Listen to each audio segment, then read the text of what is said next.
Welcome back to another episode of the Scoreboard. We are there. We have made it to the regular season, and it's the first episode of NFL Predictions 2019. I'm joined by Smokey Rameriz once again. How are you doing, Smokey? Man, I'm really good. It's actually here. Like it's football. It's time. Yes, it's time. We're waiting half a year, every single year for this moment. We've gotten there, and now it's also we've had a preseason. The NFL players had a preseason. We've had a preseason in the sort of practicing our predictions. Now it's serious. Now, like today starts the scorekeeping, and this is a competition, by the way. So we're gonna keep track of our picks. We're gonna keep score and see who scores the best as a predictor at the end of the season. Definitely, and that will be me, by the way. Okay, is that a bold prediction? You want to put a bet on that? You want to put a bet on that? That's my first bold prediction right there. Okay, it's a 50-50. Not sure how bold that is, but I would have to actually disagree with that. Speaking of bets, by the way, that's going to be something we're going to introduce after we do our predictions. We are both semi-betting men, and we like to have some fun with some friendly competition, and we have already come up with a couple of NFL-related bets for the upcoming season, and I'm sure more of them will arise as we keep doing this show throughout the season. But some of those that we already have, we're going to lay out for the audience in the second topic after our predictions, and make some winnings for me here. Let's get into predictions though. Week 1 of the NFL season, starting off with the oldest rivalry in league history, the Green Bay Packers and the Chicago Bears. Smokey, what do you got? Man, I have the Packers on the road. I think Aaron Rodgers is getting back into the swing of things this season. I think he's going to be ready to go week 1. I know that defense, I don't predict this to be a very high-scoring game, but usually the Thursday night games for week 1 is not usually high-scoring games in the first place. Everybody's trying to fill their way through the first game. But I do predict that Aaron Rodgers is back in full swing and the Packers take this one. I do agree with half of what you said. Aaron Rodgers is going to be in full swing. It's not going to be enough to beat the Bears, though. Best defense in the league. I mean, you have the best quarterback in the league, but your offense and your defense, especially if your Green Bay is subpar, and the Chicago Bears are the more consistent, more complete team, and they're going to win this game. First disagreement in the first game. It's bound to be an interesting season. Oh, yeah. I like that one. So, Redskins and the Eagles, another divisional matchup. There's no way I'm not taking the Eagles on this one. Carson Wentz is back in full swing. It's kind of a Aaron Rodgers deal. Carson Wentz is going to be back in full swing. He's going to be back to MVP caliber this year, and the Redskins are a dumpster fire. They are garbage. I don't even see them putting up very many points at all in this game. The Eagles' defense is not bad overall, so definitely going with the Eagles in this one. It is an Aaron Rodgers type deal, but only to the point where the fact that Carson Wentz actually has a competent team around himself that will allow him to make the playoffs without playing like Jesus Christ himself. I do definitely agree with you. The Eagles probably top 5 team, Redskins likely bottom 5 team as it looks right now. Easy win for the Eagles at home to open the season. My opinion there too. No disagreement there. Buffalo Bills and the New York Jets. The Bills and the Jets. The Jets are at home in this one, and this is the only reason, because I almost see this like a 50-50 game. If they were in Buffalo, I would be taking the Bills here, but since they are in New Jersey, I'm taking the Jets. See, I've got the preseason records in front of me, and I'm seeing the Bills at 4-0 and the Jets 2-2, and I'm not trying to let that deter my pick, and I'm gonna stick with what I said. I'm gonna pick the New York Jets. I believe in Sam Darnold. I think the Jets gonna make a massive leap forward.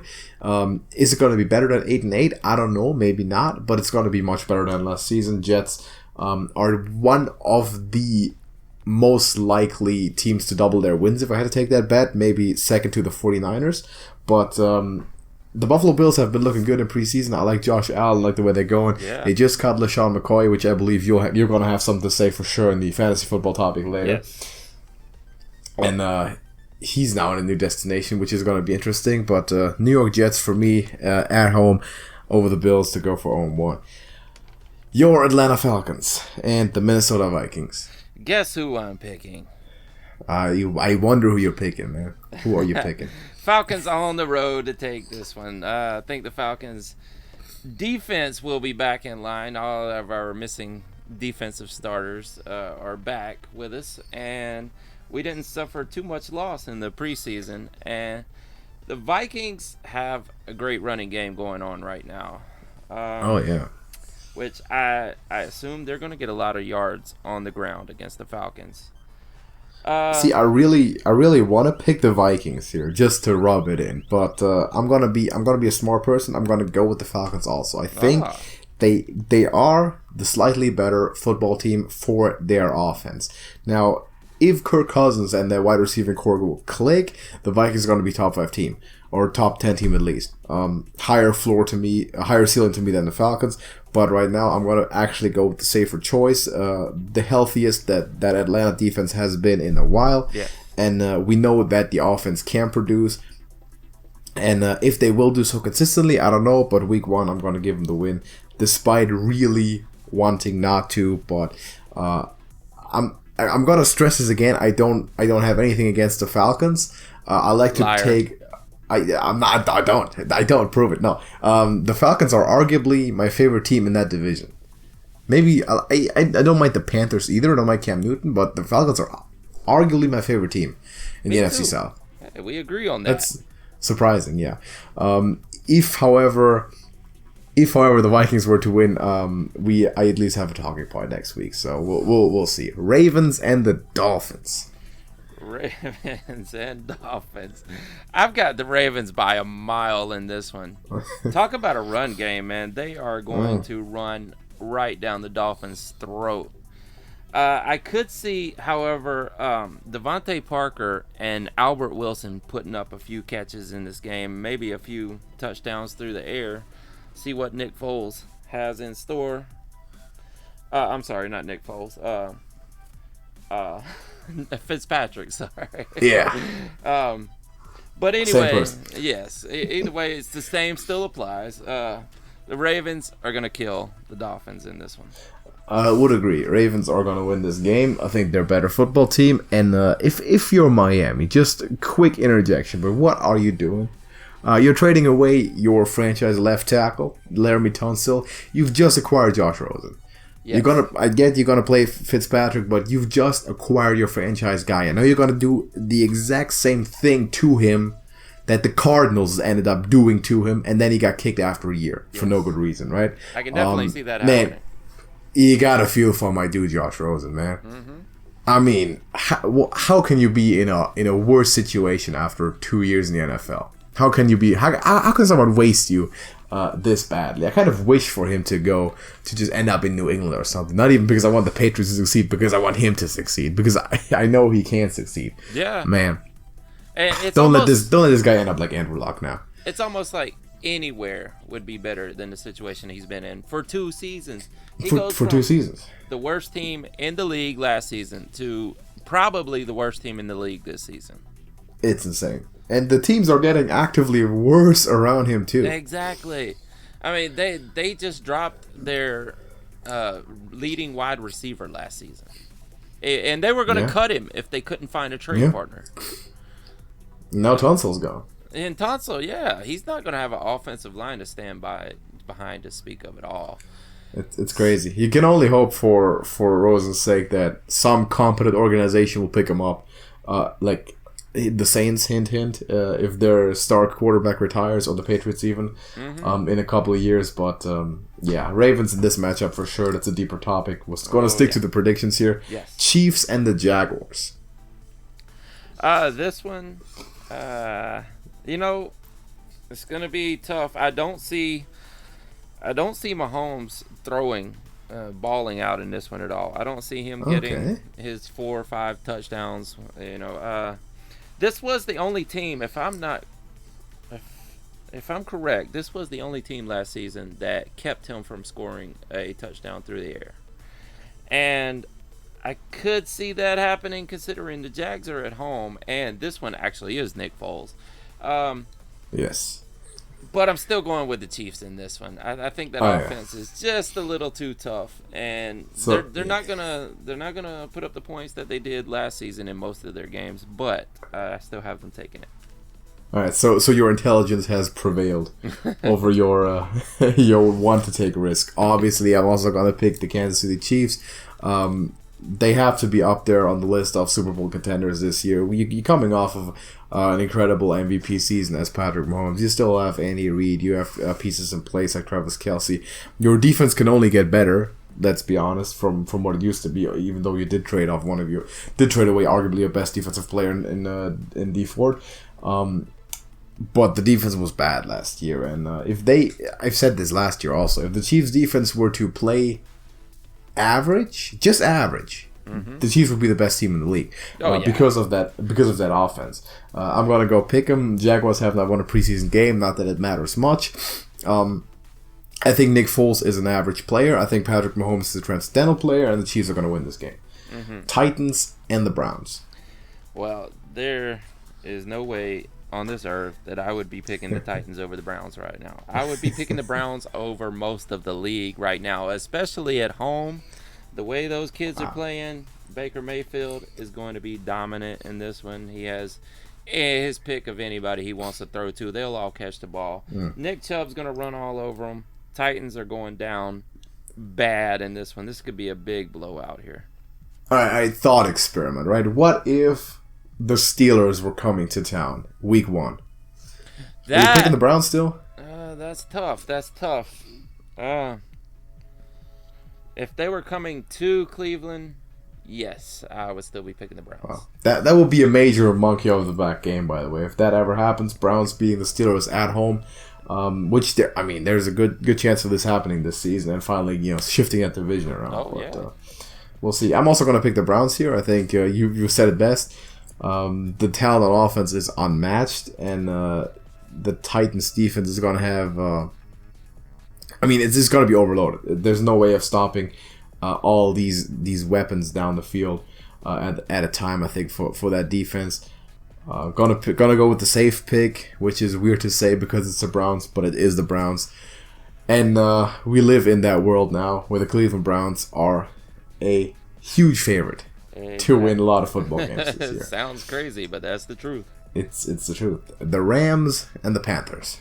Now this one's going to surprise you a little bit. I am predicting Super Bowl hangover, and the Panthers are taking this one at home. Cam Newton is a full go. He's ready to go in this one. Jared Goff brings that super offense to town and gets beat in a close game. I like the pick, first of all. I'm not going to agree with it. I'm going to pick the Rams, but this is going to be a close game. To me, this could easily be one of those week 1, if you want to call it an upset even. Wouldn't surprise me at all to see the Panthers win this. I think the Rams know that they're going to need to step it up from what they did last year in terms of securing their playoff spot. Because the division has become more competitive. They have seen the Seahawks, even though losing all their talent, still remaining in top position. They have seen the 49ers offseason and draft. They've seen Jadeveon Clowney most recently come into the division. People are stacking up there. I think you have 3 teams in the NFC West that could reasonably win 10 games. And the Rams they're gonna have to feel the urgency, and they're gonna go to Carolina. They're gonna win that game. To me, because they're the better football team. Super Bowl hangover. I think Sean McVay is going to be dealing with that pretty well, and I'm going to pick him to win it. But it wouldn't surprise me if it went the other way. Bengals and the Seahawks. Well, this one is in Seattle. Yeah, and I don't think that would matter. No, if it was in Cincinnati, if it was on the moon, it doesn't really matter. Doesn't really matter. Definitely going with the Seahawks. They're going to run the ball straight down the Bengals' throat. Andy Dalton's probably not going to do much of anything in this game. You'll see a little bit of Joe Mixon getting his touches in, and that's probably about it. Tyler Boyd, probably can put up a few catches against these cornerbacks here. No AJ Green, of course, but still, that's not going to be enough to stop the Seahawks. Yeah, I'm not going to play the hero here. Definitely picking the Seahawks, not taking any unnecessary risks. I think Bengals are arguably the worst team in the league. And one bet that we have come up with is founded on that, and we'll get there. We'll get there in the second part of this in the second topic of this podcast, obviously, which is going to be an interesting statement that I made. Yes. To me, the Seahawks are going to win that, no doubt. Now, here's an interesting one. The Colts. Recently out of luck Colts and the LA Chargers. Yeah, this is a tough one because I would definitely have been picking the Colts if luck was still there. Definitely? Yeah, well... Chargers are a good team. It actually is a little closer to 50-50 than that. But being that it's in LA, which is not necessarily a home team advantage for the Chargers because they don't have fans. They don't have hometown. It's traveling though. It's traveling. That's the main advantage. Not even the fans. Mm-hmm. But yeah, if Andrew Luck was there, I would definitely be going with the Colts. But I'm going with the Chargers, the Melvin Gordon list Chargers, because he will not be. Yeah. Interesting approach. I would have been like, if Andrew Luck was there, then I would have started thinking, and I would have been like, this is tough now. I got to make a decision. I got to look into details. But now I'm definitely gonna pick the Chargers. I think with Andrew Luck, this would be a close one. Without him, it's not gonna be. This is now a difference in class. The Chargers are a good team, and the Colts are a mediocre team without Andrew Luck. Yes. Should be a reasonably simple win for a very strong defense that Jacoby Brissett is not going to be able to deal with perfectly week one. No, not 49ers and the Buccaneers. This is going to be a high-scoring affair right here. I can definitely take the over on this one if you're a betting person. Bucks are at home. And I do see the 49ers putting up points in this one, a lot of points. But I'm taking the Bucks at home. Wow. I see Jameis Winston is starting his road to redemption right here. You are calling me a Falcon hater. I don't hate the 49ers. You gotta pick the Buccaneers. Yes. Really? Okay. I'm gonna come up with an interesting betting idea for this later, but for now, I'm just gonna say this officially. I'm gonna pick my San Francisco 49ers. If I were not a 49ers fan, I would still pick them. That's always the disclaimer I bring with it whenever that is the case. When if it's not the case, I obviously don't. But in this case, it is the case. I believe that they can win this game. And on a road to the playoff, which you best believe I have studied carefully for this team, this is a must-win game because the schedule only gets harder from there, and this is a game that has to be won on the road in Tampa Bay, and I believe they can do it. I'm going to pick them. Giants and the Cowboys, another divisional one. And I'm taking the Cowboys. I don't. Yeah, they're at home. The Giants.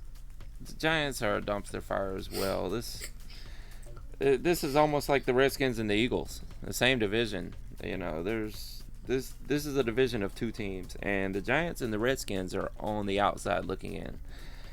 Yeah. See, I don't hate the Giants as much as a lot of people do. I don't like him as much as I would the Eagles and Cowboys even. Yeah. I'm gonna agree with you. I'm gonna pick the Cowboys because it's the safer pick. This one wouldn't surprise me. Honestly, it wouldn't. It's a divisional game. It would not surprise me if the Giants walk out of there with a win. Yeah, I mean, it's not out of the realm of possibility, but the Cowboys have a much better team at this moment. Yeah, I do agree with that, so I'm going to pick him. Even though Giants undefeated in the preseason, Daniel Jones was looking pretty good. I'm just going to say, was my number 2 quarterback in this draft. Yeah, not so bad. Not so bad. People I'm have liking Daniel Jones right now. Listen, I've never hated him, but we'll see where this goes. So Lions and the Cardinals. Well, this is another high-scoring affair, I believe, and we're going to get to see that air raid offense that Cliff Kingsbury has been talking about for 9 months. You know what? I'm going with the Cardinals just because they're at home, even though I expect Matt Stafford to throw a lot to Kenny Golladay and Marvin Jones. And, man, I'm almost talking myself out of it here. Yeah. I was just thinking, Kerryon Johnson's gonna run a lot. I'm gonna stick with the Cards though. Okay.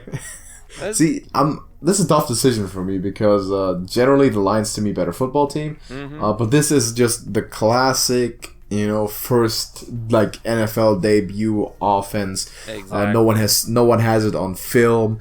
No one knows really what to do. But this is going to be like the Colin Kaepernick situation where he takes the league by storm 1 year because no one knows him, no one knows how to stop him, and then next year he's just bad because people have figured him out. This is potentially what can happen, unfortunately, to the Lions this week. And it's a tough pick for me to make. I'm gonna pick the Cardinals because I just believe in that effect so much. Picking the Cardinals, by the way, does not mean that I picked them to have a winning season or anything even close to that. This is one game.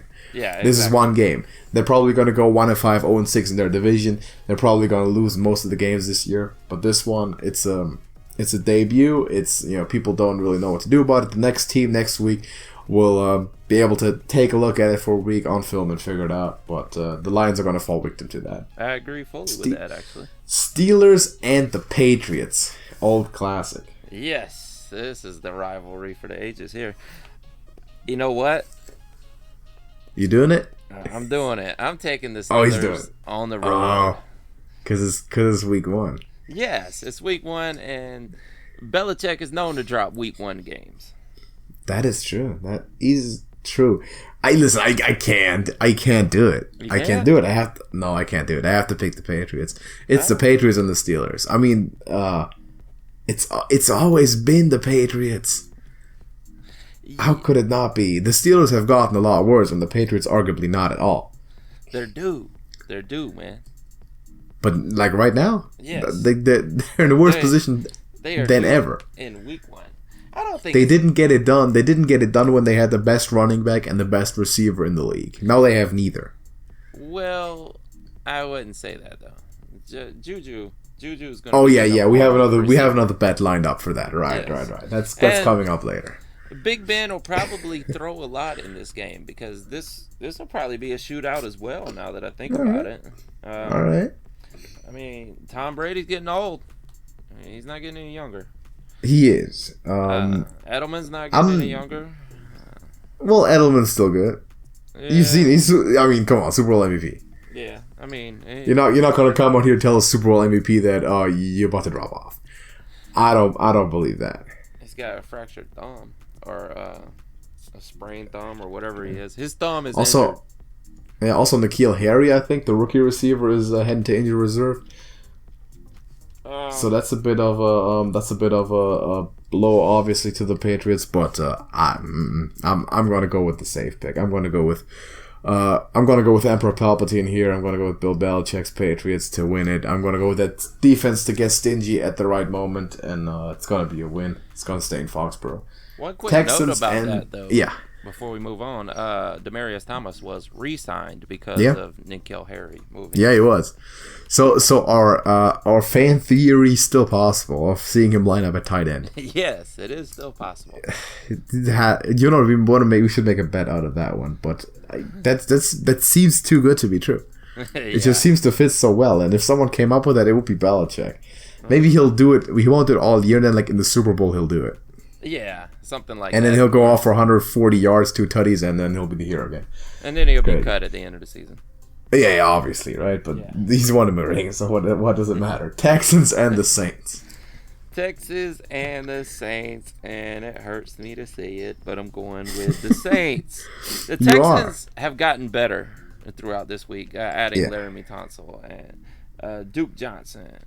And gotten worse on defense, though.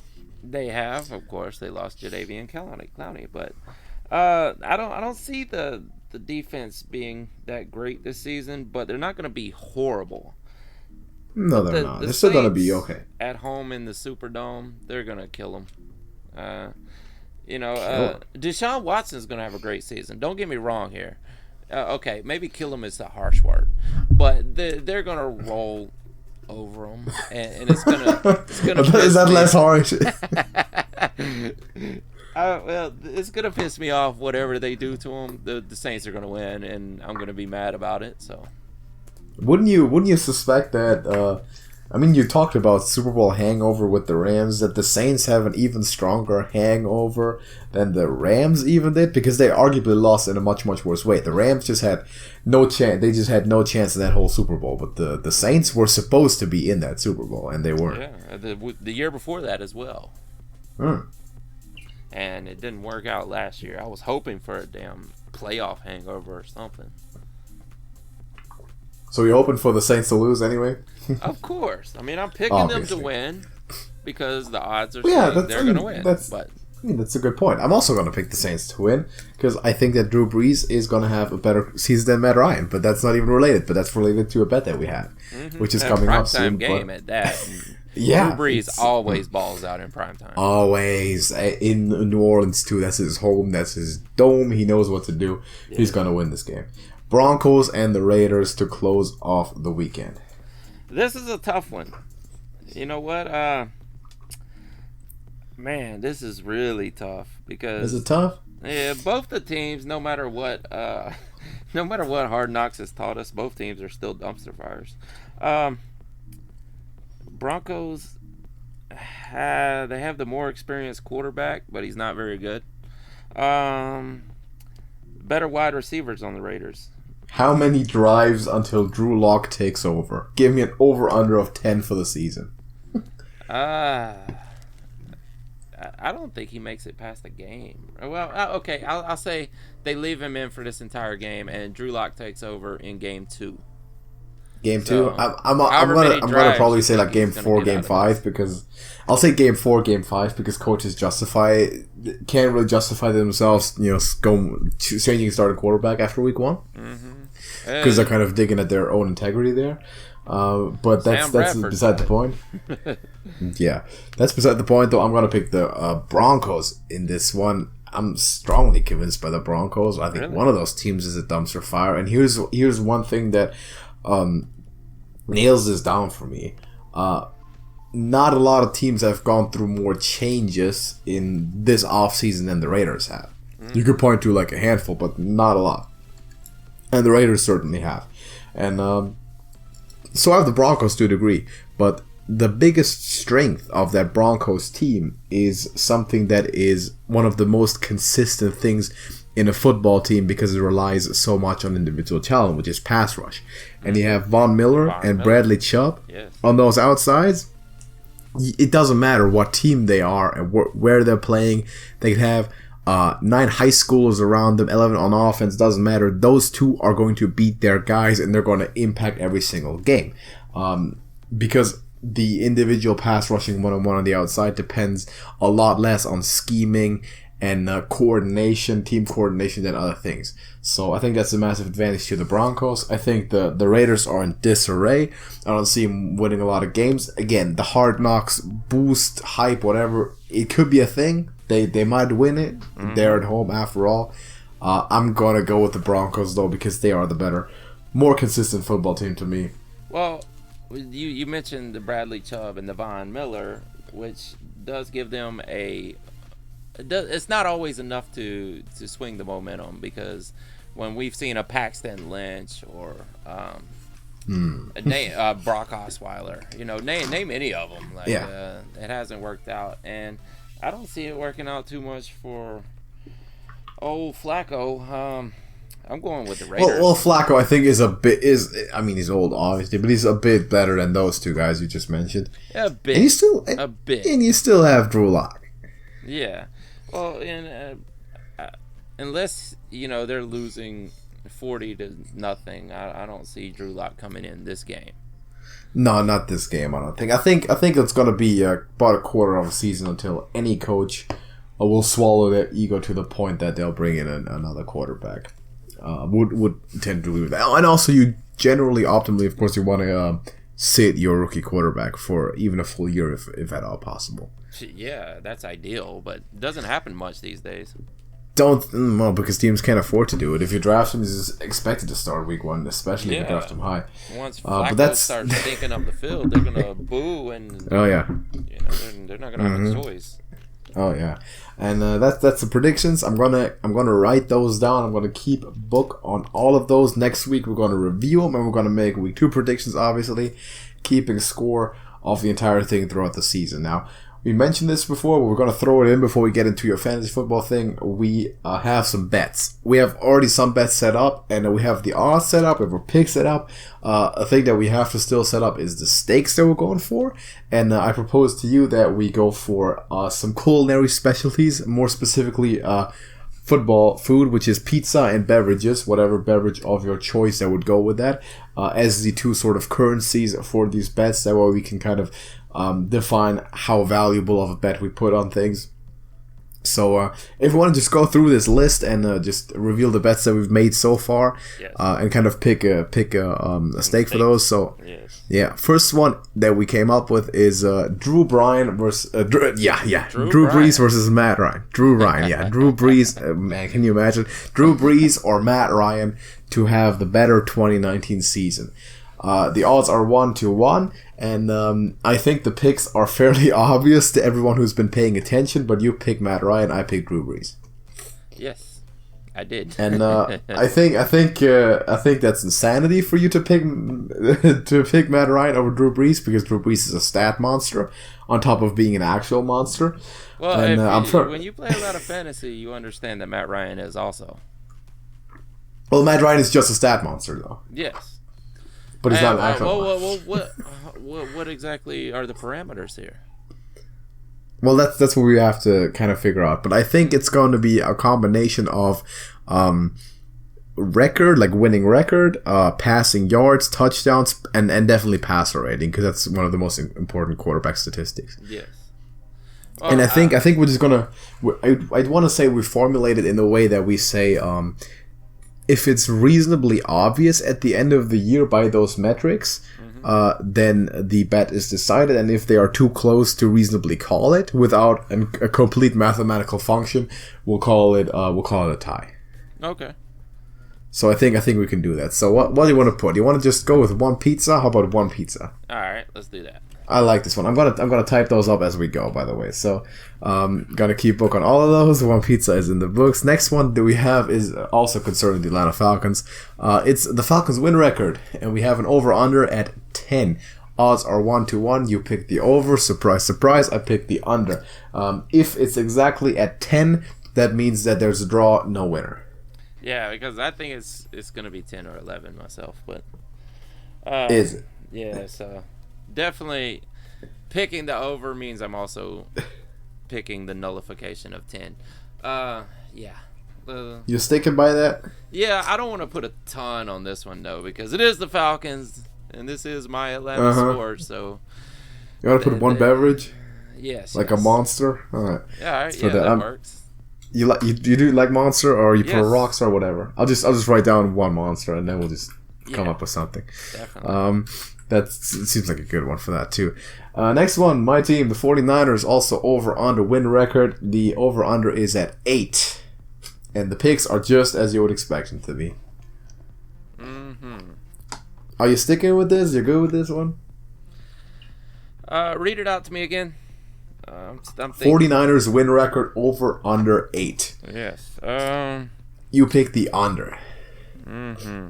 Yes, I'm sticking with it. So you're sticking with it. All right. I think Kyle Shanahan's unlucky streak continues. You think so? You think everyone's going to get hurt by week 3 again? Possibly. It is definitely. It is obviously. It's already starting. Jared McKinnon, just like last year. Mm-hmm. So that is, of course, a bit of a damp there. But I think this year they're going to be less reliant on him. And as long as the defense stays somewhat healthy, which has gotten a lot better, by the way, and definitely Garoppolo is going to be a big one. I also like sticking with this one. I propose also putting one drink on it. So one Monster? Yes. All right. Sounds fair. Here's an interesting one that we've been going for. So the Jets winning record or playoff appearance in 2019. The Jets will either have a winning record or a playoff appearance this season. Now, I picked the very ambitious yes, and you said no. You gave me 2-1 odds. Yes. You still like this bet?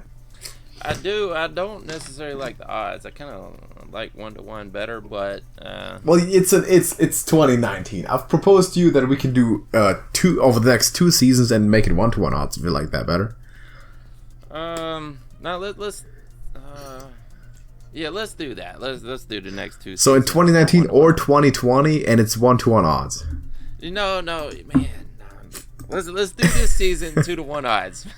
Okay, so we do it the way we have it. All right, great. We'll go with the original bet.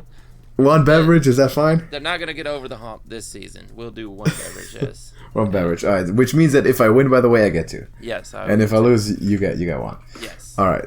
It's an ambitious bet for sure, but I just like gambling sometimes. Colts record in 2019. Also, the over/under is at 8. You pick the over, I pick the under with Andrew Luck gone. So this bet was concluded after Andrew Luck retired. Yes. Obviously, if it was before, I would have not picked the under there. Yeah, because I think that it's not going to happen right away, but I think Jacoby Brissett gets his legs under him and he holds it together. I don't think Brian. Is it going to happen like week 13? No, that's too late. No. I think within the first few weeks he's going to start putting it together. I mean, he has a great offensive line there. I think he'll hold it together, and I think he'll get him at least 8 wins. Well, we'll see. You'd have to be 9 for you to win it, but. Oh yeah, of course, but. Okay, how about 2? 8, I don't owe anything, so. How about 2 beverages on this one? Ooh, that's expensive. I'm reasonably confident in this. I'm feeling it. Whatever the opposite of hype is, I'm feeling it for the Colts. All right, well, let's do it. Let's do 2. Let's go with that. Writing it down. All right, next we have. Oh yeah, this is yours, right? Juju Smith-Schuster, and you can reword this again if you want to, but I've written down Juju Smith-Schuster is gonna be the number 1 receiver in 2019. You pick yes, I pick no at 1-to-1 odds. Yes, and let's go by fantasy metrics. Just fantasy points? Well, yeah. I mean, it would. I guess we can do it the same way. If you use PPR, that's going to average in touchdowns, receptions, and yards. I guess we can do it somehow like the Breeze Matt Ryan thing, where we just take a bunch of stats and see if it's obvious. Mm-hmm. And see if it's obvious or if it's obvious not. If he's like tied first, then we just call it a draw. And if there's someone who's obviously better than him in most metrics, then you lose. And if he is the best, then you win. Yes. What do you want to put on this, man? How much risk are you trying to take with this one? How much do you believe in him? This was a bold back him up prediction. Now. So you got to back your guy up now. Yeah, what do you put? Put your money where your mouth is. What is it? Whatever it is, you have to match it with your Tua prediction. Oh, do I? Yes. You think the Tua one is not any more bold? Those both came from the bold predictions. So yeah, I think one is more bold than the other. You think yours is more bold than mine? Yeah, I think so. You run the risk of losing. That's why you think it's more bold. Okay. I mean, anything against the field is bold. Yeah, but Juju has a chance to be up there. I mean, okay, you know what? Let's do it. Why not? Let's go 1 pizza. How about it? Yeah, let's do it. 1 pizza for both bets, which means the other one, which I'm going to read out, by the way, is also going to have the stake of 1 pizza. And that's going to be that my bold prediction, Tua Tagovailoa is going to be a Cincinnati Bengals starting the 2020 season. That's the way I've worded it. 1-to-1 odds, I'm going to say yes, you say no. Yes. Pizza on the line, written down. One last one that you picked. Chris Godwin is going to lead the Tampa Bay Buccaneers in 2019. Top receiver, and I think same sort of methodology as we did with the other ones. We'll combine the metrics of receiving yards, receptions, touchdowns, fantasy points if we want to do that, and see if he's clearly leading the team. If so, you win that bet. Yes, exactly. What do you want to put on this? You want to put? You know what? I'm liking this bet for me so much. I'm going to put a full meal on it if you want to. A pizza and a beverage. Oh man, I was just gonna go with a beverage on that one, but okay. So you don't believe in it? I do believe in it, but it's still a long shot. But not, I mean, it's not quite as bold as the Juju one. No, it's not. The Tua. All right. Well, let's just do a pizza then. We're doing it? Full meal? Yeah. No, not the pizza, right. Just the pizza. Not the meal? Just the pizza. Okay. Yeah. Gotta be careful there. With just 1 pizza, I'm just gonna take the extra beverage from the 49ers and the Falcons ones. I'm gonna have a pizza party with JJ at the end of the season, and you can watch on Facecam with Hollywood. It's gonna be great. All right, that's all the predictions. of this week. That's all our bets so far. I want to introduce a concept to you, though, that you can feel very welcome to take this if you want to.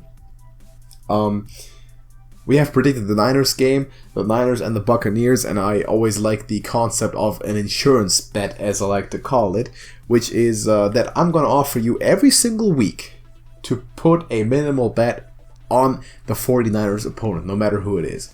So are you willing to take that? For the Bucks, what is the stakes? That means I'm putting a small stake on the Buccaneers. Mm-hmm. I'm going to always bet on the Niners opponents regardless of whether I pick them or not every week. Just a small bet, and you can tell me whether you want to take it or not. What is the bet, though? What is the stakes? The bet is, well, the stakes is, it could just be one beverage if you want to do that. Oh, okay. Well, let's do it. Let's do that. So I'm going to type that up later. It's going to be one beverage, 1-to-1 odds. I mean, obviously, I'll pick the Buccaneers to beat the Niners in week 1. And the insurance point is that either way, I win. It's a very interesting strategy. But kind of the question that I ask myself is, would I pay $1.50 for the Niners to win a football game? And the answer to that is yes. And if the Niners don't win the game, well, nothing I can do about it. But at least I get my beverage. Yes. So to me, I can tell myself this is a win-win situation, and I'm going with that. Seems kind of suspicious maybe to listeners, but in my brain it does make sense for sure. We're going with it. Let's finish this up, but you have one last Final Fantasy update because the season is about to start and the final drafts are getting started over this week before the regular season. What's the final updates? All right. Well, and actually, if you're drafting right now, this is going to be really relevant to your draft. Actually, I have a draft coming up tonight, so let's check this out first. This is actually breaking news. I don't know if you've seen this yet, Alex, but DK Metcalf listed as the Week 1 starter for the Seahawks. Huh. Doesn't surprise me too much. Doug Baldwin retired. You drafted him. Hype receiver. I mean, why not? All the hype was around Lockett, But Lockett is a small guy. He's a small, quick guy. Fits in the slot. I think Metcalf is a good perimeter guy anyway, so throw him out there. Why not? Needed that. You needed to fill that exact position. All right. Mark. He's going to be the X receiver, I believe. Marquise Goodwin and Dante Pettis to start on opposite sides. Yeah. For the 49ers. No Debo. Obviously not. I know you were hoping for Debo. I mean, we're going to see some rotation, very likely anyway. That's usually what happens with receivers. And you know that Kyle Shanahan likes to play open formations and split it and stretch it and play 5 receivers sometimes a fullback and a tight end. We're going to see a lot of sharing in that offense, but it doesn't surprise me much because Marquise Goodwin is the veteran and Dante Pettis is arguably the highest ceiling guy coming in from last season. So not a huge surprise, but I'm expecting a lot of rotation anyway. Yes. Cam Newton. I think we mentioned this already on the pod today, but Cam Newton is ready to go for Week 1. He's going to be in there. Oh, sticking with your 49ers, Breida was named the starting running back over Tevin Coleman. Similar thing again. That means he's going to take first drive and second drive maybe, but then someone else is going to take third drive. You know how that offense works. There is almost no defined starter on the offense anywhere aside from quarterback and the offensive lines because they like to have that much rotation in it. I like that Breida starts. I think he's a promising guy. Tevin Coleman is more of a receiving back than he is, but Breida can definitely run it, and I think they're gonna be a great tandem. Obviously, it would be better if Jerick McKinnon was in there too. Unfortunately, he's hurt again. But yeah, I'm not too shocked, not too opposed to it either. Not taking the starter thing too serious because there's no real one bell cow back in that type of offense. Definitely do like it though. So do you think? Well, Breida's a late round pickup, a really late round pickup right now. So it is definitely worth, if you're still yet to draft, to go ahead and pick him up.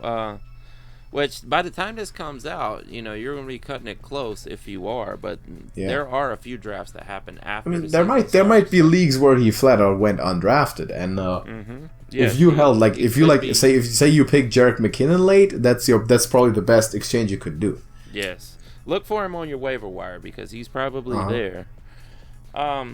Jordan Reed has suffered another injury apparently because he is not practicing now. Jordan Reed, oh my God, keeps getting hurt. Yeah, I don't know why they haven't replaced him. I like Jordan Reed, and I'm not saying I don't like him. Slayer. I do like Jordan Reed. He's a great tight end, but I just don't see why they haven't replaced him yet. It's hard to do that with a player who could be great any year, but he keeps getting hurt. Yeah. Robbie Anderson, I almost said Rodney Anderson. Rodney Anderson is definitely not on track to play at all this season. No. But Robbie Anderson. You wish. You wish you were. You wish. Robbie Anderson is on track to play week 1, according to Adam Gase. What else did we have? Josh Doctson went to the Vikings. Yep. Gruden also said that the Redskins offense will run through Darius Geis this week, which that offense is not much of anything. So place on that what you will, and Darius Geis is yet to prove anything. Yeah, he's someone who also needs to stay healthy and stay consistent, perform, because he hasn't done anything so far. Yeah, he's definitely had setback after setback, for sure. Seems to be a very thematic thing with the Redskins somehow. Oh, yeah. And I guess that brings us to the two big ones, as it has been all throughout this preseason. We have Zeke and we have Melvin Gordon. And Zeke was looking promising earlier this weekend. They were in talks, and Zeke has actually, it came out today that he has flown to Dallas to be ready for the game in case they do reach a deal. So, wow. All right. Still a little promising. Zeke wants to play for the Cowboys. He wants a ton of money to do it. Yeah. And Jerry Jones is stubborn, He's like, no, he'll take what I give him. And Zeke's like, no, I'm not going to take what you give me. I want what I want, or I'm not playing. So they keep getting close to a deal, and then the agents or whoever just backs right out of it and says, no, we want more. Yeah. So still up in the air. Now, Melvin Gordon, don't plan on him being there anytime soon. No. At least 8 games. He may sit out the whole season. He may just do that because he does not want to be on the Chargers anymore. And it is definitely possible. He'll be back in the same situation next season, but if he sits out the whole season, he may push them into a trade. They're not going to talk about any restructuring or anything to Melvin Gordon or his agents until after the season. And that is not making Melvin Gordon happy. It's not a good situation there. Yeah. It seems to be a stalemate situation. Yeah, exactly. So it looks bad for Melvin Gordon right now, and he could easily end this snap of his fingers, but he doesn't want to right now. So he's not going to get Zeke money when Zeke gets his contract. Melvin Gordon's not going to get that kind of money. He's not going to get Todd Gurley money. That's what he wants because he's seen it. He's seen it across town, that Todd Gurley money. I came out with that guy, same draft class. We were on one level, and arguably now I have a better future because Todd Gurley keeps getting hurt. So I want Todd Gurley money, obviously. Yes. Yeah. He sees himself as a counterpart to Todd Gurley. Yes. He thinks. I mean, I'm not saying he's not either. I'm just saying this is what he is going through his mind. He thinks he's on the level with Todd Gurley, and he wants Todd Gurley money. And that's tough. Probably won't even get Devontae Freeman money. Definitely not from the Chargers. Somebody else might offer it to him next season, but doesn't look good for Melvin Gordon. So keep him on the bench. Don't drop him. If you really want to drop him, wait at least a few weeks in. Yeah. Wait until you have to, I think. But right now it doesn't look promising at all. So keep your Zeke and worry about Melvin Gordon. Right. Final notes on the most important topics for this fantasy football season. Every fantasy player out there, of course, good luck in their leagues unless you're playing against me. Oh, you know what? We forgot one topic. Oh, we did. LaShawn McCoy is now a Chief, which I'm sure everyone listening to this has heard by now. But the fantasy implications is this. Easy for me to say. Damien Williams. I don't see Damien Williams as a running back that Andy Reid ever really wanted to make the starting running back, because he has tried a few different ways to almost, I don't want to say sabotage or anything, but almost get out of this situation of Damien Williams being the starter. And this is just another kink in the armor, another wrench in the cogs. They're probably going to run a split backfield there. This is probably going to be a committee, and this could look really good if you have LaShawn McCoy sitting on your bench or on your waiver wire, because he could be really valuable right now. And he's worked with Andy Reid before, and Andy Reid loves LaShawn McCoy. He arguably has less competition there than he did in Buffalo. Yes, he really does. He doesn't have the rookie breathing down his neck, and you got TJ Yeldon, Frank Gore, ever ready Frank Gore running there at 50-something years old. It's crazy, yeah. And LaShawn McCoy's no spring chicken himself. He's up there in years, but he's no Frank Gore. But I think he still could be very valuable this season. So definitely keep an eye on what he does in week 1, and you could be using him in week 2. Yeah, well said. I was never luckily, I think, never high on Damien Williams. Somehow instinctually, I just stayed away from him throughout this entire fantasy year. I didn't draft him in a single league, and I think after all that was a correct choice. I thought so before, but now even more so. Earlier in the offseason, he was going in the first round. He was going RB1 spot, which is not at all where I would have picked him, because the Chiefs are going to be passing offense anyway. With Patrick Mahomes and those deep receivers. So definitely agree with that. But LaShawn McCoy adds an interesting wrinkle to that offense, which we're going to be maybe talking about in the future if they keep lighting the fireworks like they did last year. So it's going to be interesting to watch. But this week, that is it.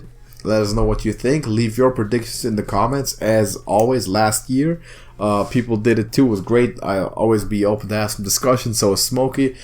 Check this video out on my channel, Beyond Football, if you are on Smokey's channel. If you're on my channel, go check out the Trash Talkers. Link to that in the description. And as for now, thank you for watching. Leave your predictions. We'll be glad to discuss football with you. And next week, we're going to have payoff. We're going to have results. And football's back. First weekend, it's finally there. It's September. We're doing it. Couldn't be more hyped about it. Let's get it. Thanks for being here, Smokey. Until next week, and everyone else for watching, drop a like and subscribe to the channel. And we're going to see you in the next one. We will. Happy football, people. Deuces.